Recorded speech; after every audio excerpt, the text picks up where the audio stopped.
You couldn't have asked for a better football game than the one we had today. And with Alvin Harper and Calvin Williams back, Troy Aikman of the Portland Snowhawks had some big wide receiving weapons return from injury today.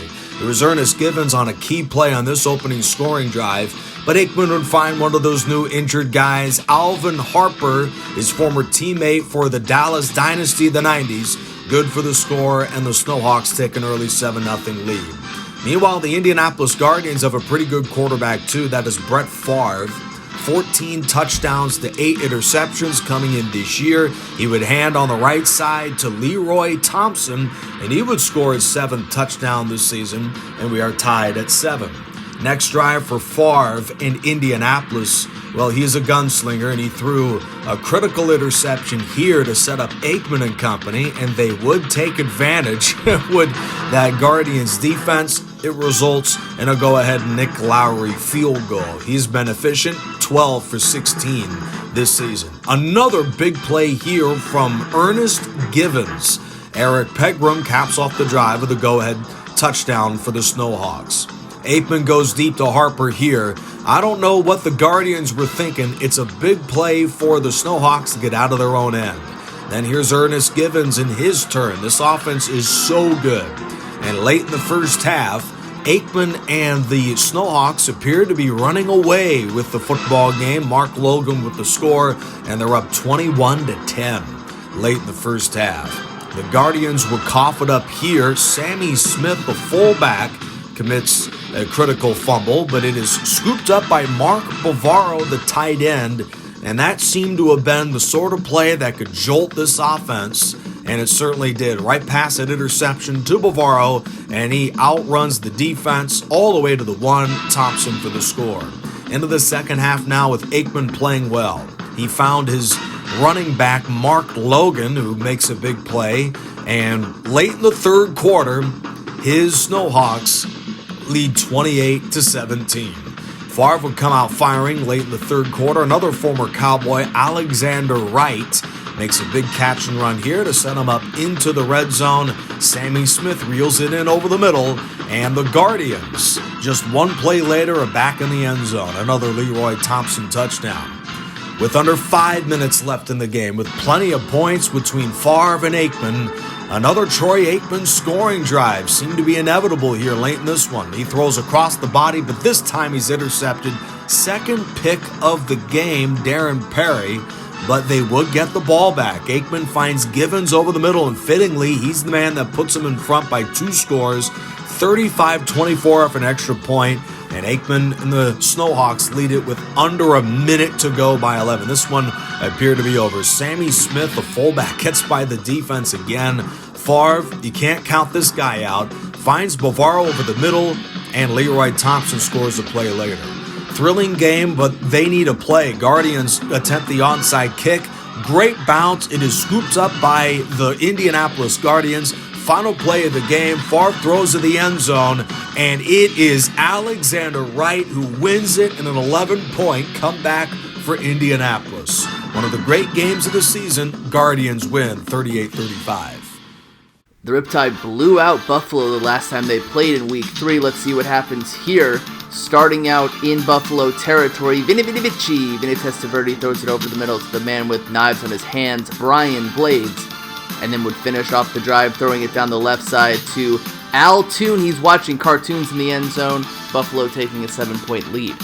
Jim, not Chris Everett, throws it over the middle to his favorite receiver, Sterling Sharp, close to midfield. And then Jim Everett would run out of the pocket. He has wheels. He's going to do it himself, getting the ball inside the 10, and then would hand the ball off to Tim Lester for the touchdown, tying the game up at 7. Bo Nose Jackson takes the flip to the right from Vinny Testaverde, and Bo Nose the 50-yard line. This would lead to a Pete Stoyanovich made field goal. It's a 3-point ball game. Buffalo gets the ball back. Al Toon gets more into the action, getting to the 20-yard line, and then Bo Nose Jackson, whoop, whoop, whoop, bobbing and weaving around defenders. Bo Nose the end zone. Next drive, Jim Everett would throw an interception over the middle to Rod Woodson, one of 2 interceptions. Bo Nose Jackson takes the flip to the right, getting blocks down the right side. He'd make it inside the 40, inside the 30, Bo Nose the 25-yard line. This would lead to a sack by Brian Washington, and Pete Stoyanovich would miss this field goal. It's still a 10-point game. Jim Not Chris Everett throws it down the right side to Fred Barnett.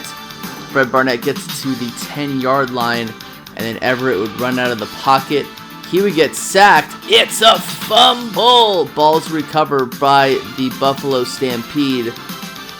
Altoon gets the ball again down the left side to the 30-yard line. Pete Stoyanovich would make this field goal this time. It is a 13-point game.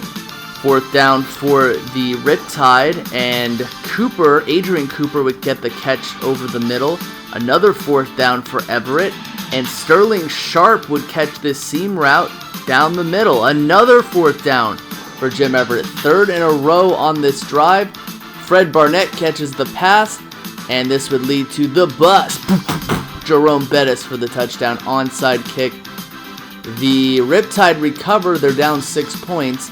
Jim Everett inside of Buffalo territory. This was Rod Woodson's second interception, but the Miami Riptide would get it back.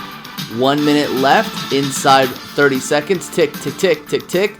Pepper Johnson sacks Jim Everett, and Jim Not Chris Everett, last-ditch effort, throws it down the right side to Fred Barnett. He's got the touchdown, the equalizer.